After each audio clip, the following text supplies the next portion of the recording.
Entonces vamos a oír y terminando empezamos nuestro mensaje. Pónganle atención porque acuérdense, son canciones que un chico compone con un corazón para Dios maravilloso.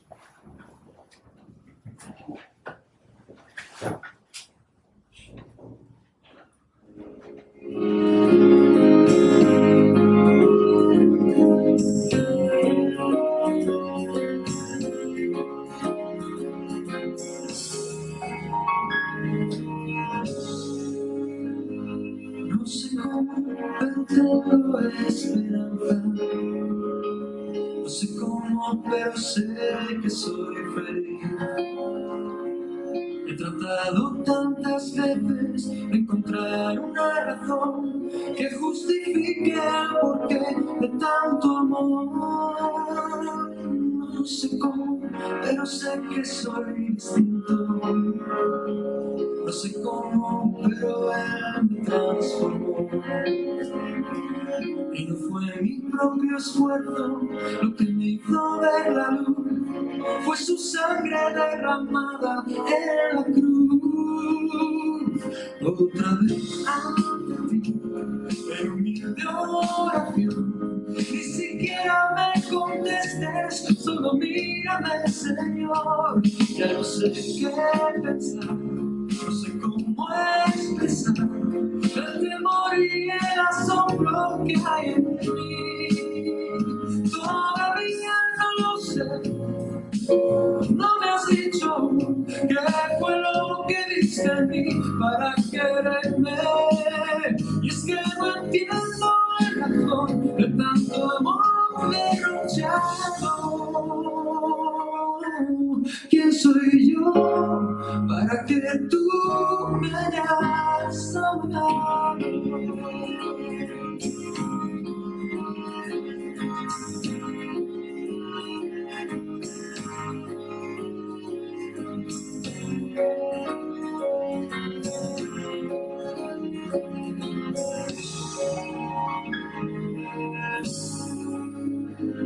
No sé cómo, pero hay gozo en mi alma. No sé cómo, pero tú me has dado paz. Y soy libre como el sol, como la luna, como el mar. Nada puede detener tu libertad. Ya no intento comprender esta locura, palpitando al son del sol y de la luna. Solo puedo darte gracias, repetírtelo otra vez. Toma el agradecimiento de mi ser. Otra vez ante ti, en humilde oración, ni siquiera me contestes, solo mírame, Señor. Ya no sé qué pensar, no sé cómo expresar el temor y el asombro que hay en mí. Todavía no sé, no me has dicho qué fue lo que viste en mí para quererme. Y es que no encuentro la razón de tanto amor derrochado. ¿Quién soy yo para que tú me hayas amado? Otra vez ante ti, en humilde oración, ni siquiera me contestes, solo mírame, Señor. Ya no sé qué pensar, no sé cómo expresar el temor y el asombro que hay en mí. Todavía no lo sé, no me has dicho qué fue lo que viste en mí para quererme. Es que no entiendo la razón de tanto amor derrochado. ¿Quién soy yo para que tú me hayas amado?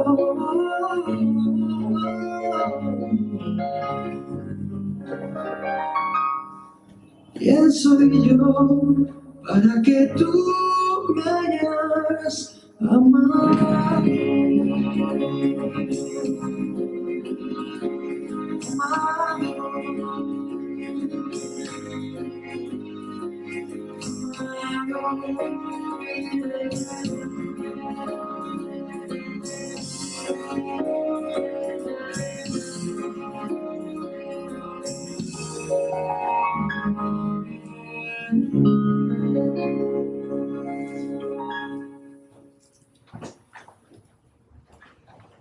Bueno, esto me recuerda a ese versículo de esas palabras de David, donde dice: ¿quién es el hombre para que pongas tu corazón en él? Y cuando vemos todo esto que les acabo de compartir, pues es la pregunta buena, ¿verdad? O la buena pregunta. ¿Qué llevó a Dios a amar a una generación de hombres tan malos y perversos? Lo sabremos y lo vamos a ver conforme vayamos seguir terminando el estudio de Conociendo el Amor Divino. Vamos a orar. Señor Jesús, gracias. Es verdad, es difícil entender por qué nos amas. Es difícil entender que tú hayas derramado tu corazón en un mundo que te rechaza, en un mundo que quiere vivir para sí mismo, a pesar de las graves consecuencias ya alcanzadas. Sin embargo, Dios, aquí estamos conociéndote, conociendo tu amor, conociendo esta maravillosa verdad de tu palabra, que nos abre el entendimiento y nos deja ver una gran esperanza en la eternidad contigo. Estamos aquí conociéndote, Dios, y queremos que uses nuestra vida para alcanzar a muchos que todavía rechazan o ignoran lo que tú hiciste en la cruz. Bendice este tiempo, guárdanos en ti y guarda este lugar, Dios. Guárdalo, te lo pedimos en el nombre de Cristo Jesús. Amén. Bueno, recordando que estamos viendo el estudio de Conociendo el Amor Divino,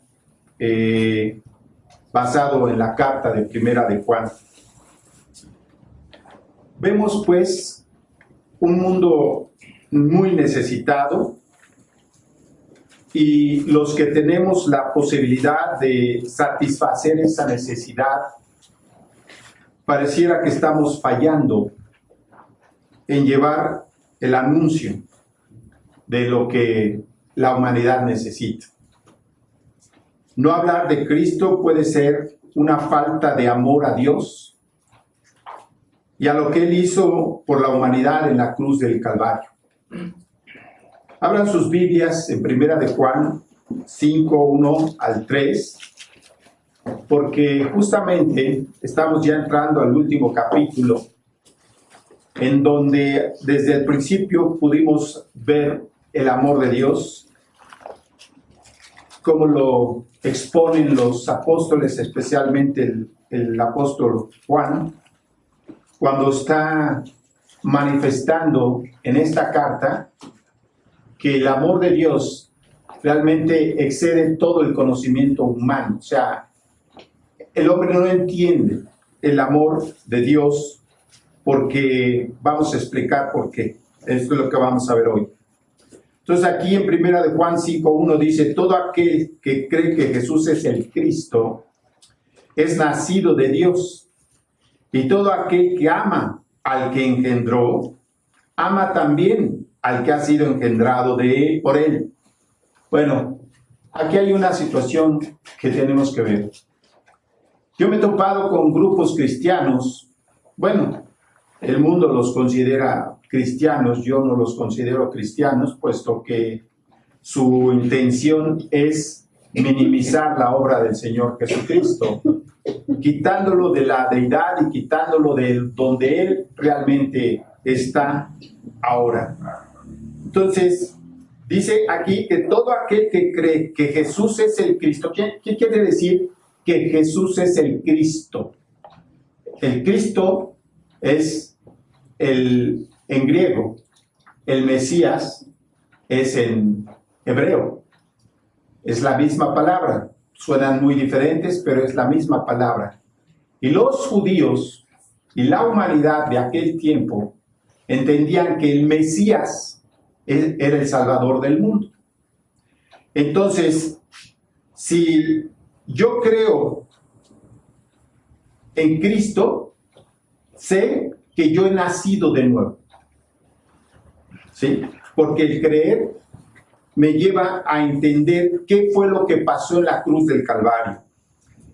Dice, y todo aquel que ama al que engendró, ama también al que ha sido engendrado por él. Es decir, no puedes amar menos a uno que al otro. Porque incluso platicando con esta persona, me daba a entender que sí, Dios era uno y Cristo era otro. Y que el que llevaba toda la gloria y la honra era Dios, y Cristo solo cumplió algo que Él le mandó. Entonces es raro ver cómo unas personas pueden tener la Biblia, pueden leerla y pueden caer en estos graves errores. Dice después, en esto conocemos que amamos a los hijos de Dios, cuando amamos a Dios y guardamos sus mandamientos. También he topado con personas que piensan que los mandamientos de Dios ya no se deben guardar, porque dice que estamos, es más, Pablo decía, ¿sí? Ya no estoy bajo la ley, pero estoy bajo la ley de Cristo. ¿Qué significa esto? Que quien vino a cumplir la ley, Cristo, y ahora Cristo está en mi corazón y sé que estoy salvado por una razón, porque yo no podía cumplir la ley, pero el que la cumplió por mí y me perdonó fue Cristo. Él cumplió la ley por toda la humanidad, para que la humanidad pudiera tener la oportunidad de la salvación. Así es de que en esto conocemos a los hijos de Dios. ¿Sí? También hay otro problema. Mucha gente cree que es hijo de Dios solamente porque tiene una tradición religiosa. Y las tradiciones no te hacen hijo de Dios. Te hacen hijo de la tradición, pero no de Dios. ¿Sí? Dice, pues este es el amor a Dios, que guardemos sus mandamientos, y sus mandamientos no son difíciles, no son gravosos. No pesa. Por eso la necesidad de nacer de nuevo. Porque solo naciendo de nuevo es como tú puedes tener la gracia del Espíritu Santo en tu vida para entender que los mandamientos se pueden cumplir no por nuestra fuerza o por nuestra disposición, sino por la gracia de Dios que nos fue dada en Cristo Jesús. Así que para amar a Dios se necesita creer en lo que pasó en el monte de Calvario. Fue ahí donde Dios manifestó su gran amor por este mundo. Y esto es de las cosas que, por eso escogí esta canción, ¿no? ¿Cómo es posible que Dios ame a un mundo como el que estamos viviendo? Piensen en esto. Cuando dice que el versículo, que de tal manera amó Dios al mundo que ha dado a su Hijo unigénito, no lo dio para unos cuantos, lo dio para toda la humanidad y aún para los peores criminales que han existido y que existen hoy. Por ellos, Cristo murió. Esa es la salvación, ¿sí? Es cierto que con el simple hecho de ver la creación, yo podría ver el amor del Creador, porque ¿quién puede crear a un ser? ¿Sí?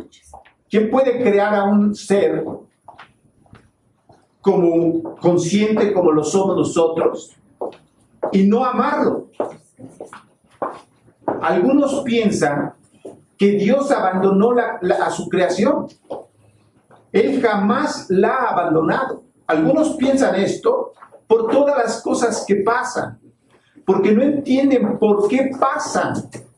Y bueno, dice la Biblia que la insensatez del hombre tuerce su camino y luego culpa a Dios. Contra Dios se vuelve su corazón porque piensa que es Dios quien nos ha desamparado. Pero vamos a ir viendo y verán que no es así.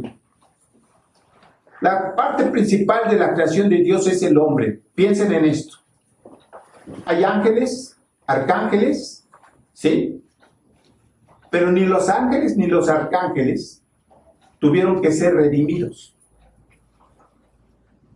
O sea, no hubo pago de sangre para que ellos pudieran tener esa relación con Dios. ¿Sí? Entonces, ¿qué quiere decir esto? Que el hombre a quien le dio libertad y que entregó su libertad al pecado, a ese hombre le dio la capacidad de entender. Veamos.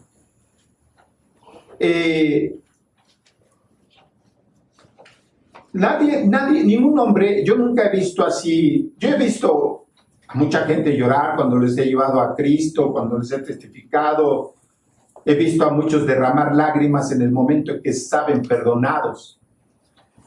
Pero es difícil que las personas se impresionen por la muerte de Cristo en la cruz. Solamente ven el perdón que obtuvieron, pero no podemos voltear a ver el dolor que sufrió Cristo en la cruz del Calvario. Es algo que vas viendo y vas entendiendo conforme te vas acercando a Él una vez convertido. Pero ¿qué es lo que impide que el hombre pueda entender esta gran necesidad de salvación? La Biblia lo aclara. Vamos a Mateo 13, 15. De Mateo 13, 15, en donde podemos ver cómo esta de Mateo 13, 15 es una referencia de las palabras de Jeremías, palabras que él dijo y que está repitiendo o recordando Mateo.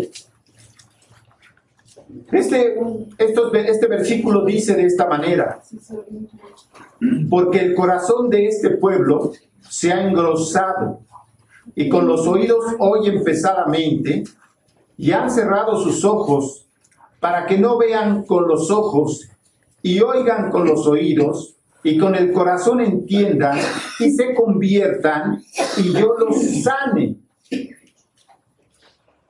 Aquí estamos viendo que es un acto voluntario de rechazo a Dios de parte del hombre. Dice, el corazón de este pueblo se ha engrosado. Dios llama engrosamiento del corazón a la actitud de perder toda sensibilidad hacia la maldad. Cuando dice engrosado, es como si tú lo picaras y acuérdate que en la grasa no hay nervios. ¿Sí? Cuando dice engrosado, es porque está lleno de grasa, lleno de insensibilidad. Por lo tal, el hombre no entiende, ¿sí?, lo grave del pecado. Y dice, y con los oídos oyen pesadamente. Créeme que a mí me impacta, porque yo mismo, cuando me testificaban, mis oídos no estaban para oír este precioso mensaje. Yo veía detrás de las palabras de este hombre que me hablaba una religión, no las palabras que yo necesitaba oír, ¿sí? Porque mis oídos, dice, oían pesadamente. ¿No sabes tú cuántos tus oídos han sido movidos por las circunstancias del mundo y aparte por las circunstancias del mundo, por las cosas que tú has oído durante toda tu vida? tú no has oído buenas noticias, ¿sí? Esas buenas noticias que se predicaron antes de que Jesús naciera y cuando nació, esas noticias no se oían, solo sabíamos que vendría un Salvador, que vendría el Mesías, pero no sabíamos más. Y todo el tiempo que la humanidad lleva, tu historia, la historia que conoces del hombre, ¿de qué habla? Guerras y muerte, hambre y enfermedades. Es lo que habla. Entonces, cuando tú estás viendo a una humanidad como la que estamos viendo, tú pensarías que Dios nos creó y nos dejó como las plantitas, con agua y sol. No. Él dice claramente lo que hizo en la cruz del Calvario. El engrosamiento, el oír del corazón, el oír pesadamente, es porque en cuanto a las cosas de Dios, nosotros tenemos otra forma que se fue metiendo en nuestra vida desde que éramos niños. Oíamos de Dios, de Dios, de Dios, de Dios, pero lo del Dios que yo oía no me convencía en nada. Yo veía sufrir a la gente, a mi propia familia, y yo me preguntaba si ese Dios se deleitaba en hacer sufrir a la humanidad. Y dice, y han cerrado sus ojos. Aquí cuando dice han cerrado sus ojos para que no vean con los ojos y oigan con los oídos, remitámonos al tiempo en que Jesús caminaba en la tierra. Y podemos ver exactamente esto.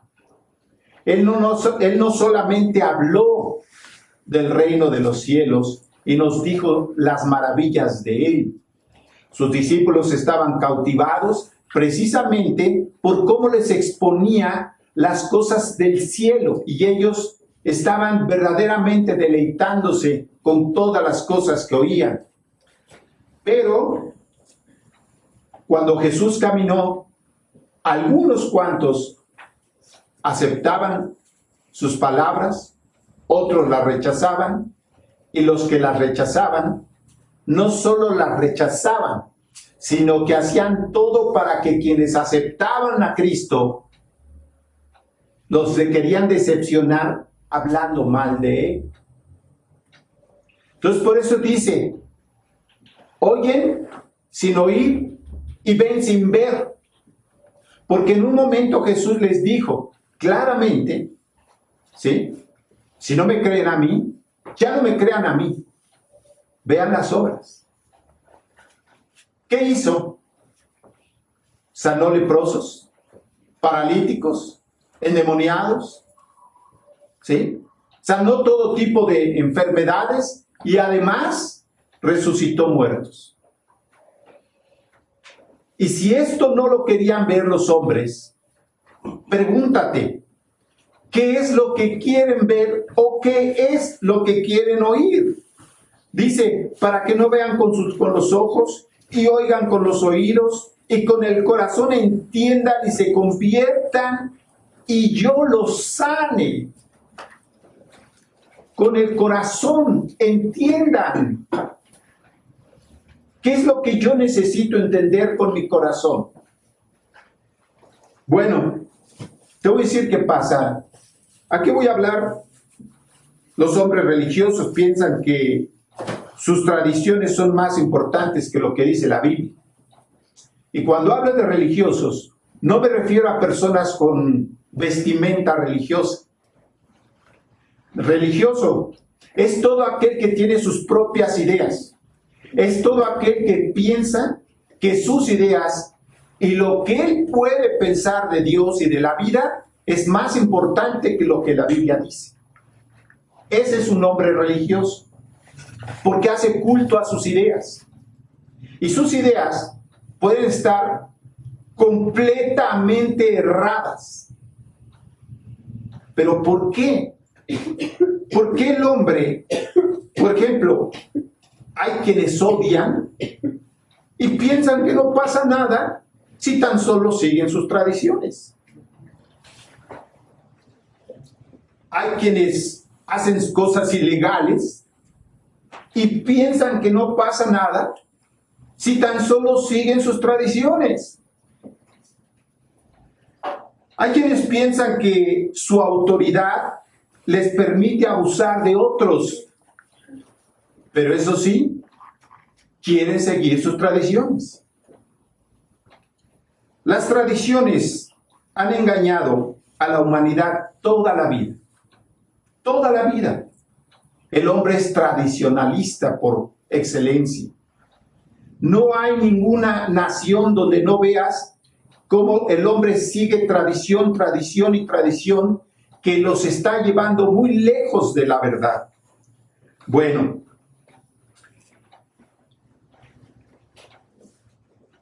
cuando estamos viendo que esto es un acto voluntario de rechazo, es alguien que está diciendo, no quiero creer lo que me dices, no quiero ver lo que haces. Eso es lo que dicen, ¿no? Por eso dice que reprueban las palabras de Cristo y los hechos que Él hizo delante de sus ojos. Dice la Biblia que ellos reprobaron el fundamento, ¿sí?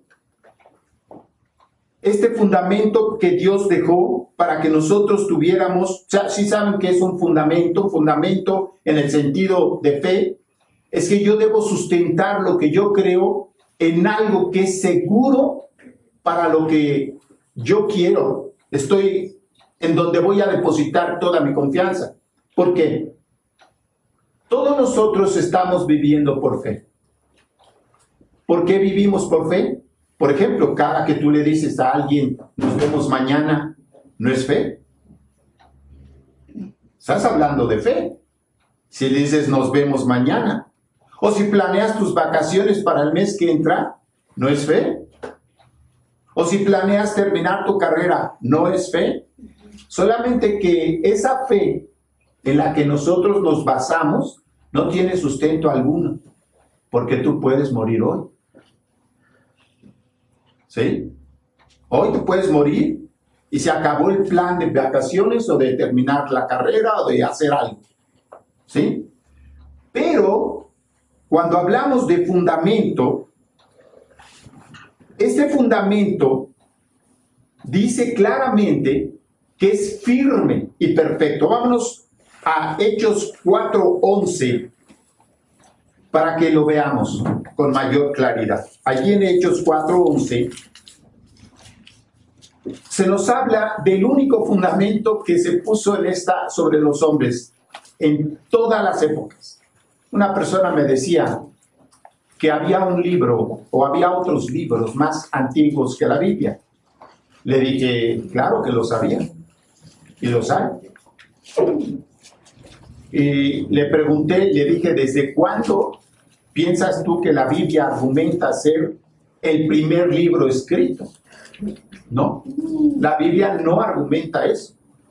La Biblia argumenta que es palabra de Dios, dictada letra por letra, y que no es cuestión de antigüedad para saber la verdad. Y si quieren saber más, les decía y les digo a ustedes, saber más, Adán y Eva fueron los primeros en recibir la verdad de la salvación. Y no había nadie más en la tierra que ellos. ¿Sí? Y a ellos se les dijo que un cordero sería el sacrificio para expiar nuestros pecados. Simbólicamente era un cordero que vendría con los años a hacer lo que Cristo hizo en la cruz del Calvario. ¿Sí? Entonces, ese es el fundamento. Pero los hombres han levantado sus propios fundamentos. Veamos lo que dice aquí en Hechos 4:11 y 12. Dice, este Jesús es la piedra reprobada por vosotros los edificadores, la cual ha venido a ser cabeza del ángulo. Y en ningún otro hay salvación, porque no hay otro nombre bajo el cielo dado a los hombres en que podamos ser salvos. Veamos. Este Jesús, o sea, ese de que cuando Dios les habló a Adán y a Eva no les dijo el nombre, solamente les dijo que vendría un Salvador, ¿sí? Después, con el tiempo, se le dieron muchos nombres, ¿sí? Emmanuel, Dios entre nosotros, Padre eterno, Príncipe de paz, admirable, consejero, Dios fuerte. Y cuando nació, o antes de nacer, se le dijo a María y a José cuál sería su nombre. Y su nombre sería Yeshua, que quiere decir Dios salva, Jehová salva. ¿Okay? Entonces dice, Jesús es la piedra reprobada por vosotros los edificadores. Todos nosotros, cuando empezamos nuestra vida, empezamos a edificar nuestras propias ideas. Empezamos a poner los fundamentos en lo que vamos a usar para sustentarnos en la vida. Hay quienes pueden estar descansando absolutamente en su capacidad económica para sobrevivir. Hay quien puede estar sustentándose a través de su carrera pensando que con ella podrá vivir toda la vida. Hay quienes están ahorrando para su retiro. Hay muchas formas. Tú dirás, oye, pero eso es normal. Sí, muy normal, pero no es el fin. Aquí dice claramente los edificadores, porque a pesar de que tú hagas todas estas cosas para asegurarte una buena condición de vida, tú lo que no estás pensando, porque el hombre no lo piensa, es qué va a pasar contigo en la eternidad. El hombre no piensa eso, nunca, ¿sí? Entonces dice que los edificadores empezaron a agarrar ideas personales, fabricaron ideas personales. Hay filosofías, hay religiones, hay amuletos, hay infinidad de cosas en las que el hombre ha puesto toda su confianza. Dice que estos edificadores de religiones ofrecen al mundo, le ofrecen X religión, y el mundo se acomoda a ella según sus intereses. O la reciben, lo que por tradición se ha venido edificando en la familia. Por eso hacen y deshacen y piensan que solo la tradición va a cambiar, va a encargarse de que les vaya bien.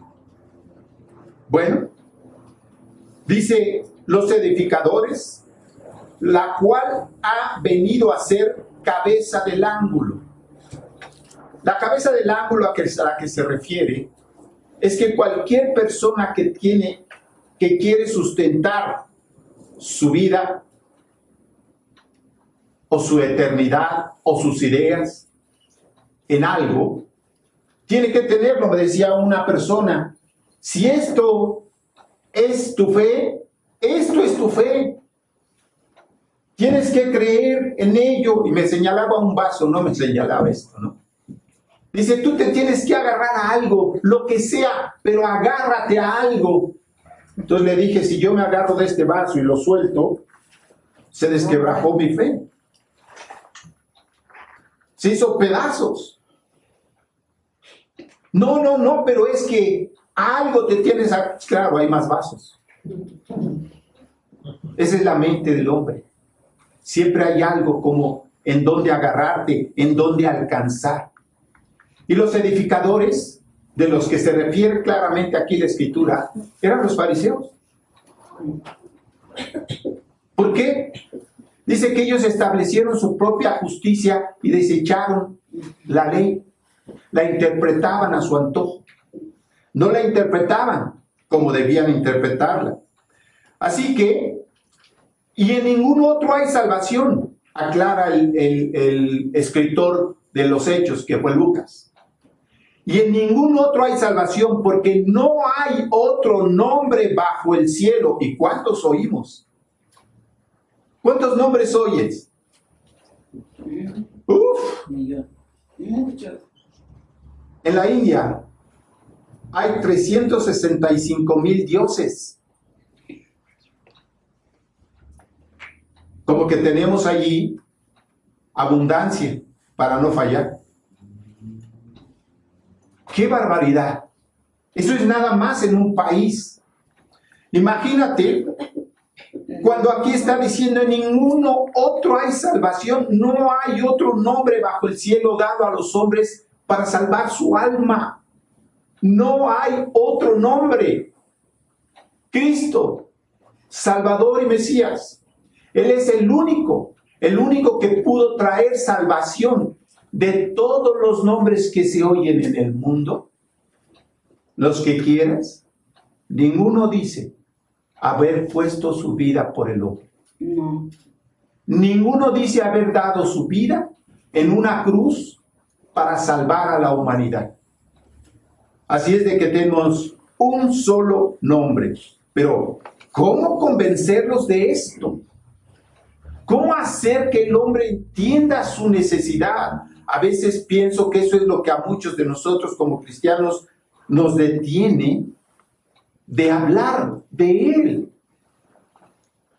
Por ejemplo, tú puedes haber sido rechazado 1, 2, 3 veces o más.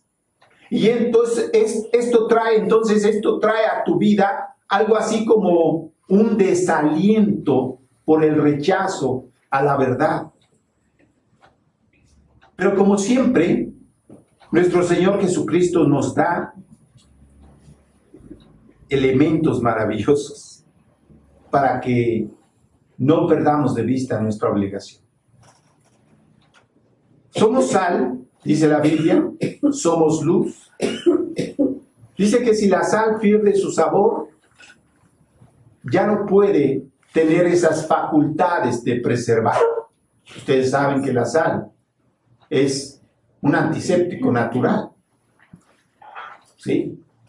No te lo puedes tomar para matar un bicho que tengas en el estómago porque te quemas el estómago, pero tiene otras propiedades que dice además que la sal no solamente hace eso, sino que da sabor. ¿Qué haría el mundo sin sal? Te tomarías la sopa a fuerza, como sepa, ¿verdad? Por hambre. Ahora dice Dios, ¿qué pasa con el mundo si nosotros que somos la sal estamos perdiendo esa capacidad de darle sabor a la vida, en el buen sentido? No lo que por ahí se dice, el sabor de la vida, ¿no? O luz. ¿Cómo van a ver los hombres la luz de Cristo? ¿Cristo es una realidad?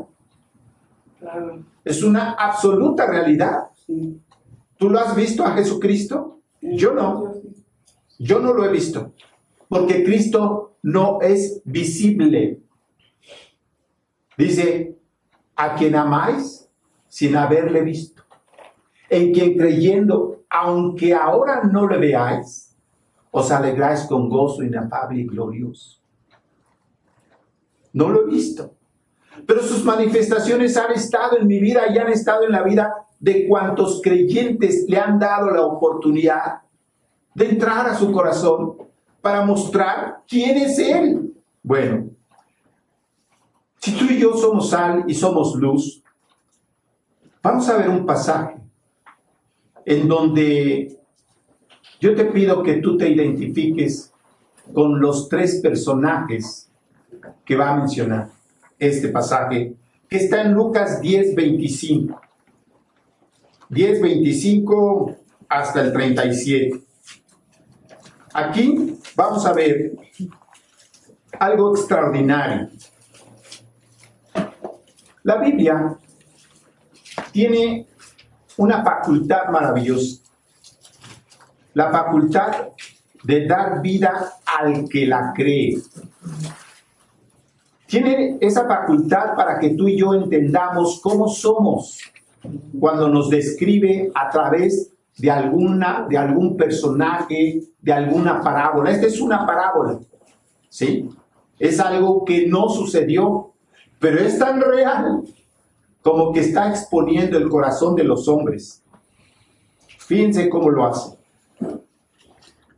Dice, he aquí, un intérprete de la ley se levantó y dijo para probarle, Maestro, ¿haciendo qué cosa heredaré la vida eterna? Esto que él preguntó es la pregunta de todo el mundo. Al menos los que quieren creer que hay una vida eterna. ¿Sí? Algunos ateos dicen que no les importa si hay o no vida eterna. Está bien que no les importe el querer saberlo, pero hay vida eterna. Pero este hombre era un religioso. Y este hombre se acerca con una intención. Dice, voy a probar qué tanto sabe. ¿No te ha pasado a ti? ¿No te prueban? ¿Qué tanto sabes de la Biblia? ¿Sí? Entonces, esto lo hace un fariseo y es un intérprete de la ley y le dice, ¿cómo puedo hacer para heredar el reino de Dios? Bueno, había otro joven que le dijo lo mismo. Esto sí no era una parábola. Ese joven rico. ¿Qué debo hacer para heredar el reino de Dios? Y Jesús le dijo, los mandamientos sabes. Y se los dice a algunos. Y dice, todo esto lo he hecho desde mi juventud. Yo pienso que Jesús lo miró, como dice la Biblia, con gran amor. El chico no sabía lo que decía. No tenía idea de lo que decía. Igual este hombre no tiene idea de lo que está diciendo. El reino de los cielos no es herencia. Es regalo, pero no es herencia. ¿Sí? Entonces, ¿qué hago para heredar el reino de Dios? Él le dijo, ¿qué está escrito en la ley? ¿Cómo lees? Le dice, bueno, tú tienes los pergaminos en tu mano. Tú los lees, eres intérprete de ellos.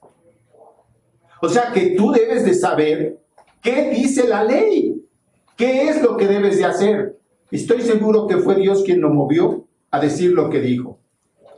Aquel respondiendo dijo, amarás al Señor tu Dios con todo tu corazón y con toda tu alma y con todas tus fuerzas y con toda tu mente y a tu prójimo como a ti mismo.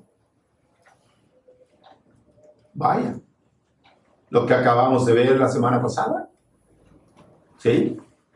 Amar a Dios con todo el corazón, con toda el alma, con toda la mente y con todas las fuerzas de tu ser. ¿Sí? Ahora, ¿podemos? Yo no podría estar despierto las 24 horas y estar solo pensando en él. No puedo. El cansancio me vence, me derrota y finalmente no puedo cumplir con este mandamiento. Pero hay quien lo cumplió. Jesucristo. ¿Cómo lo hizo? No lo sé, pero lo hizo. Y por eso Cristo tiene que estar en el corazón, para que lo que Él cumplió deleite a Dios en tu vida.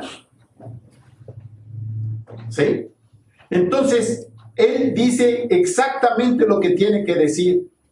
Y le dijo, bien has respondido, haz esto y vivirás. Fíjate lo que le está diciendo. Eso que tú acabas de decir, amar al Señor tu Dios con todo el corazón, con todo el alma, con toda la mente, con todas las fuerzas, y a tu prójimo como a ti mismo, eso haz. A ver aquí, ¿quién lo hace? Ya estoy hablando con personas que conocen a Cristo. Díganme, ¿quién de nosotros lo hace? ¿Sí? Entonces, ¿quién de nosotros hace lo que aquí Jesús le está diciendo a este hombre? Haz esto y vivirás. ¿Sí? Bueno. Pero él, queriendo justificarse a sí mismo, y dijo a Jesús, ¿y quién es mi prójimo? Ah, muy buena salida. Dice, para justificarse a sí mismo. Él nunca esperó la respuesta que Jesús le iba a dar. La parábola que le iba a narrar para descubrir que él era un hombre religioso, tradicionalista y malo. Porque sabiendo lo que la ley decía, amar a Dios y amar al prójimo, no lo hacía. Entonces le refiere una parábola para que a través de esta parábola el hombre descubra su corazón, y no solo el de él. Tú y yo tenemos que descubrir nuestro corazón a través de esta parábola. Fíjate lo que dice. Respondiendo Jesús dijo: un hombre descendía de Jerusalén a Jericó y cayó en manos de ladrones, los cuales le despojaron e hiriéndole se fueron dejándole medio muerto. No son las noticias del día, son las noticias de toda la vida. Esto ha pasado siempre. El camino a Jericó. El camino a Jericó era un camino escabroso, lleno de peñascos. Entonces era muy fácil que por ese camino los ladrones se escondían. Tú ibas pasando por ahí y de repente te saltaban y te asaltaban. Antes no lo mataban, ¿no? Hoy en las pirámides de Egipto, en las 3 pirámides, especialmente la grande, la más grande, te advierten que no subas solo cuando vas a subir, si quieres subir a la cúspide. Porque yo no sé si ustedes han visto que son enormes bloques de tamaños impresionantes y son fáciles de esconder allí los ladrones. Y han aparecido muchos cadáveres de turistas que no hacen caso porque les quitan las cámaras y todo lo que traigan de valor. Y ahí dejan el cadáver muerto. Bueno, hay cadáveres vivos, ¿no? Sí, los hay. Hay muertos. Dice la Biblia que hay muchos que caminan como si estuvieran muertos, ¿no? Entonces, hay cadáveres vivos y cadáveres muertos. Entonces, son errores que salen y que hay que justificarlos inmediatamente, ¿no? Si no, ¿qué pasa? ¿Verdad? Pierden credibilidad mis palabras. Entonces, dice que este hombre descendía de Jerusalén a Jericó y cayó en manos de ladrones y lo dejaron muy malherido. ¿Sí? Aconteció que descendió un sacerdote por aquel camino y viéndole pasó de largo. ¿Quién era el sacerdote? ¿Conocía la ley? Supuestamente era un servidor de Dios. Bueno, asimismo un levita, llegando cerca de aquel lugar y viéndole, pasó de largo. Otro que conocía la ley. Y dijeron que se muera. ¿Sí? Bueno. Pero un samaritano que iba de camino vino cerca de él y viéndole fue movido a misericordia. Preguntémonos, ¿cuántos hombres malheridos hemos visto? No. ¿A alguien que hayan robado y hayan dejado malherido? ¿No lo has visto? O si lo has visto, te has ido por otro camino. Sí. Yo me refiero a hombres necesitados. Miren, el gobierno lucha y el mundo lucha, la UNICEF, porque no haya hambre. ¿Sí? Lucha porque los niños no trabajen. Lucha porque tengan una mejor calidad de vida. Pero yo creo que no saben multiplicar. Y tampoco saben hacer cuentas, ni ver la verdad, ni ver la realidad. Matrimonios que no pueden sostener un solo hijo, tienen hasta 7 o 10. Matrimonios que pueden sostener hasta 10, tienen 1 o 2. La pobreza se multiplica, el hambre se multiplica, las necesidades se multiplican. El mundo está en zozobra. Sin embargo, ¿sí?, pareciera que no estamos viendo a nadie como creyentes necesitados. Dice el samaritano que iba de camino, vino cerca de él y viéndole, fue movido a misericordia. Veamos esto con detalle. ¿Cómo trata Dios al hombre? Con misericordia. No dándole conforme a sus hechos, sino conforme al amor que le tiene.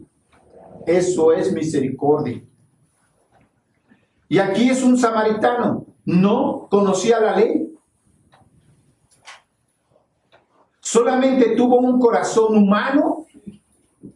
¿Sí? Y Dios está hablándole aquí a los religiosos.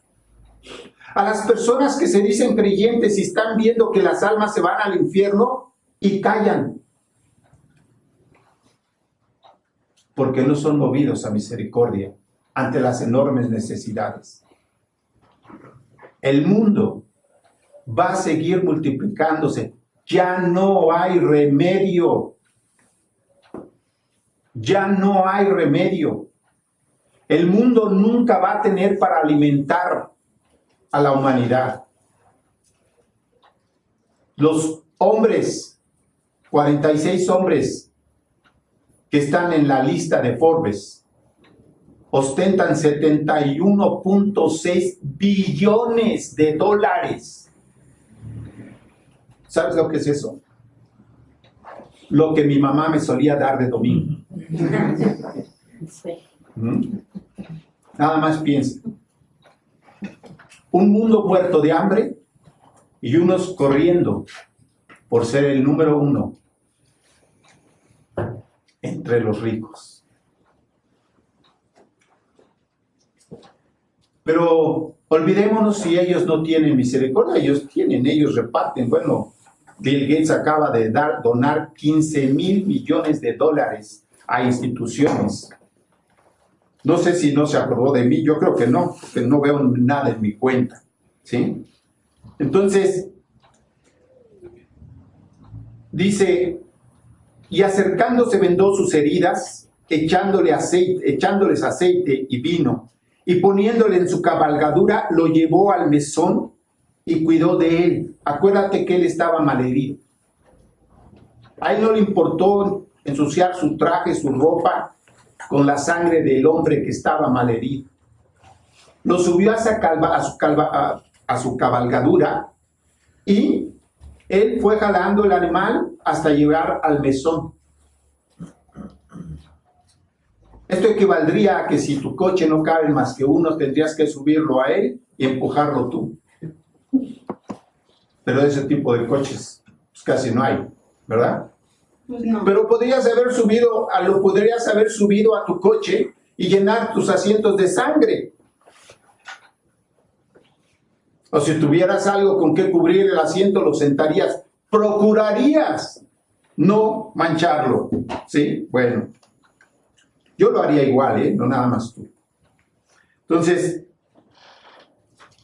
otro día al partir, sacó 2 denarios y los dio al mesonero y le dijo, cuídamele, y todo lo que gastes de más, yo te lo pagaré cuando regrese. Sin duda era un hombre y le tenían confianza, es lo que da a entender. Es decir, el mesonero no le dijo, no, ¿y qué tal si no vuelves?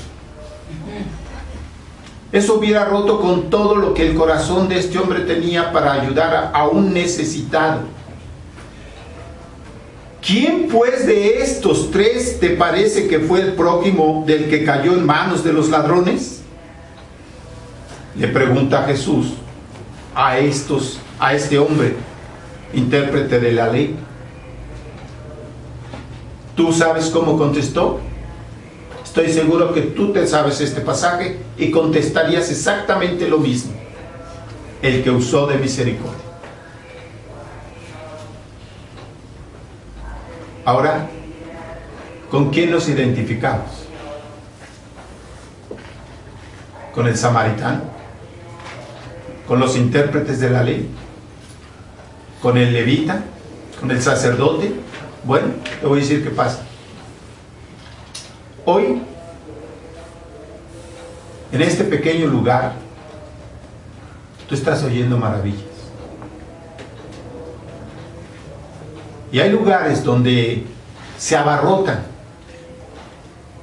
de más de 1,000, 2,000, 5,000 gentes, solo para gritar y no entender por qué somos cristianos.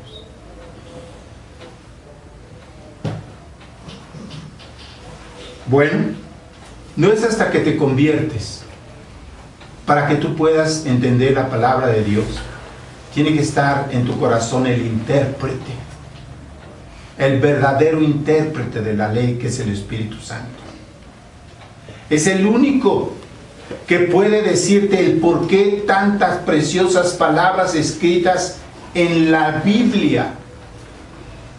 No hay una letra de más, no hay una letra de menos, aunque las genealogías no las entiendas, tienen un fondo extraordinario. Y hay muchas cosas que los hombres pasan de largo porque no entienden. ¿Sabes qué?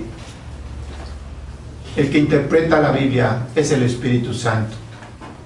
Pero si el corazón del hombre está engrosado, si sus oídos oyen pesadamente, si sus ojos ven lo que no deben, lo que deben ver, no ven lo que deben ver, ¿qué pasa? ¿Qué pasa? Preguntémonos por qué Dios habla de un corazón engrosado en los seres humanos, de ojos que ven no la verdad, sino a las cosas que quieren ver, que oyen no la verdad, sino las cosas que quieren oír. Y esto no salva a nadie. Lo que tú tienes que oír, dice la Biblia, por cuanto todos pecaron y están destituidos de la gloria de Dios. Todos. No hay nadie, excepto uno que pisó la tierra, se llama Jesucristo. El único que no pecó. Por eso, Él es el Salvador. Entonces todos pecamos, todos estamos destituidos, no tenemos manera de llegar al cielo. Mucho menos pensando que hay en mí capacidades para heredarlo. Dice, la paga del pecado es muerte, y cuando un hombre peca, inmediatamente está separado de Dios. No sabes cuándo cometiste tu primer pecado, pero no vino solo. Viene o venía con muchos detrás. Y día tras día, tras día, tras día, tras día, el hombre vive en pecado. Y lo impresionante es que Dios lo ame. Lo ame de la manera que lo ama. La paga del pecado es muerte, pero el regalo de Dios es vida eterna en Cristo Jesús, Señor nuestro. Regalo. ¿Qué haces con un regalo? Predicaba yo con unos jovencitos en el consejo tutelar hace muchos años, y le dije a unos, cuando les estaba dando este mensaje, les dije, ¿ustedes saben qué es un regalo? Eran muchachitos, ¿no? Jovencitos de 6 a antes de 17, ¿sí? Entonces, estos jovencitos, cuando les dije, ¿ustedes saben qué es un regalo? Sí, lo que te dan cuando te portas bien. Le dije, entonces no es regalo, es premio. Así es de que no puedes más que recibir un regalo, que quien te lo da es fiel para dártelo. Dice el que te quiere dar ese regalo, he aquí estoy a la puerta y llamo, si alguno oye mi voz y abre la puerta, entraré a él, cenaré con él y él conmigo. Te está diciendo, si ya oíste, no dejes que tus oídos sigan sordos a la verdad. No dejes que tu corazón siga engrosado por todos los pecados que has cometido. Ni dejes que tus ojos dejen de ver lo que Dios te quiere mostrar. Ver la preciosa salvación que Dios nos otorga y Dios nos regala. Dice claramente: he aquí estoy a la puerta y llamo. Si alguno oye mi voz y abre la puerta, entraré a él. El picaporte está adentro. Tú tienes control de él. Eres tú quien puede abrir desde adentro. Dios, siendo Dios, no lo haría, ni lo hace. Y nadie más puede abrir por ti. Es tu voluntad, es tu vida, es tu corazón. Tú fuiste el que pecó. Nadie te puede redimir por mucho que te quieran tus seres queridos. El único que te amó y lo demostró en la cruz del Calvario fue Jesucristo. Ahí derramó toda su sangre, y esto no pasó en un rincón. El mundo entero lo sabe. El mundo entero lo sabe. Pero necesitamos llevarles el mensaje. Ahora, yo te quiero invitar. Si tú nunca le has pedido a Cristo perdón y que entre a tu corazón, te invito a que lo hagas ahora. Voy a terminar haciendo una oración en voz alta. Te pido que si tú quieres orar, repitas en silencio, en el lugar donde estás, la oración que yo voy a hacer en voz alta. Es tu fe al hacer esta oración lo que le permitirá a Dios darte el regalo. Y dice claramente: cenaré con Él y Él conmigo. ¿Sabes qué quiere decir eso? Tendremos un compañerismo eterno, maravilloso, increíble. Cristo quiere ser tu amigo. Cuando a mí me lo dijeron, yo no lo podía creer, porque decía yo: amigo de este terrible pecador. Pero me dijeron: cuando Él te perdona, ya no hay pecados, están perdonados. Así es de que voy a orar en voz alta. Repite en silencio en tu corazón lo que vas a oír, ¿ok? Dios, te agradezco los días que me has dado de vida, todos y cada uno, pero en especial quiero agradecerte este día en que me dejaste oír lo que pasó en la cruz del Calvario. Dios, yo he pecado muchas veces, tantas que no los recuerdo. Sé que tú eres Dios y llevas la perfecta cuenta. Por eso ahora te pido perdón.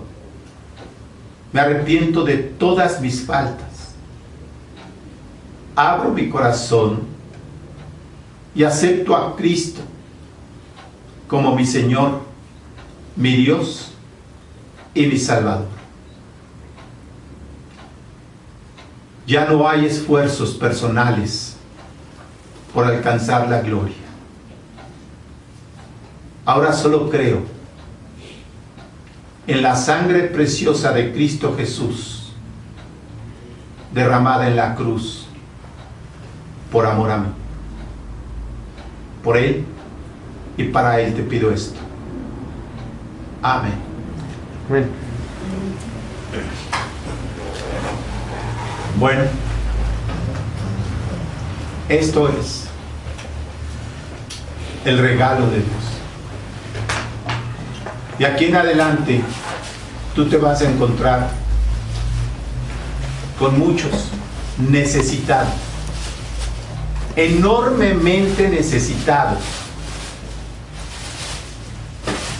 de salvación.